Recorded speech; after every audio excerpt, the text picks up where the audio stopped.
قال رسول الله صلى الله عليه وسلم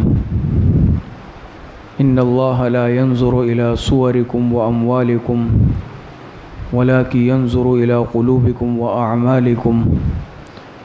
جناب رسول اللہ صلی اللہ علیہ وسلم کا ارشاد مبارک ہے کہ بے شک اللہ پاک تمہاری ظاہری شکل و صورت اور تمہاری مال و دولت کو نہیں دیکھتے، بلکہ اللہ پاک تمہارے دلوں کی حالت کو اور تمہارے اعمال کو دیکھتے ہیں۔ تو حقیقت بھی اسی طرح ہے کہ اللہ پاک ظاہر کی بنیاد پر فیصلے نہیں فرماتے اور ظاہر کی بنیاد پر فیصلے نہیں ہوتے، بلکہ فیصلے باطن اور اعمال کی بنیاد پر ہوتے ہیں۔ ایک انسان کا ظاہر ہے اور ایک انسان کا باطن ہے۔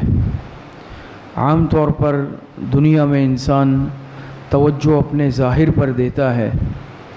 ظاہر میں پھر چاہے وہ ظاہری شکل و صورت یا پھر مال و دولت، یہ دو چیزیں ایسی ہیں اس پر انسان محنت کرتا ہے اور ساری زندگی اسی کو سنوارنے میں، ظاہری شکل و صورت کو سنوارنے میں، ظاہری حلیہ نکھارنے میں اور مال و دولت کو بڑھانے میں اپنی محنت کرتا ہے۔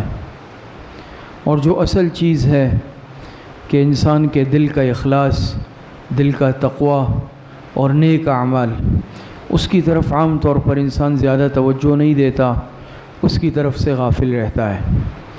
لیکن قیامت کے دن فیصلہ اللہ پاک ظاہری شکل و صورت کی بنیاد پر نہیں فرمائیں گے کہ اگر شکل و صورت خوبصورت ہے تو یہ انسان کامیاب ہو جائے گا، یا مال و دولت اگر زیادہ ہے تو یہ انسان کامیاب ہو جائے گا۔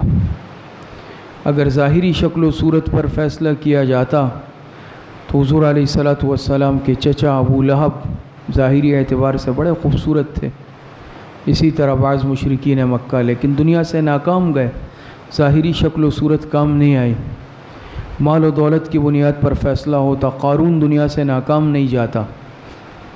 تو معلوم ہوا کہ ظاہری حلیہ، ظاہری شکل و صورت یا صرف مال و دولت، یہ اگر ہے انسان اس بنیاد پر نجات کا متمنی ہے، اعمال نہیں ہے، تقوی نہیں ہے، اخلاص نہیں ہے، تو انسان ناکام ہو جائے گا۔ لیکن اگر ظاہری شکل و صورت چاہے معمولی ہے، مال و دولت نہیں ہے، لیکن دل میں اخلاص موجود ہے، للہیت اور تقوی موجود ہے، اللہ پاک کی رضا والی زندگی انسان گزار رہا ہے، یہ انسان آخرت میں کامیاب ہوگا۔ تو اس حدیث سے ہمیں یہ سبق ملتا ہے کہ ہم اپنی باطن پر توجہ دے دیں۔ ہم جتنی توجہ اپنے ظاہر پر دیتے ہیں، اس سے زیادہ توجہ ہمارے باطن کے اصلاح کے لیے ضروری ہے۔ تو لہٰذا اپنے باطن کی طرف بھی توجہ دیں، اپنے اندر اخلاص کی صفت پیدا کرے، تقوی والی زندگی اختیار کرے، اللہ پاک کی رضا والی اور حضور علیہ السلام کی سنتوں والی زندگی گزاریں گے تو انشاءاللہ دنیا بھی اچھی ہوگی، آخرت میں بھی کامیاب ہو جائیں گے۔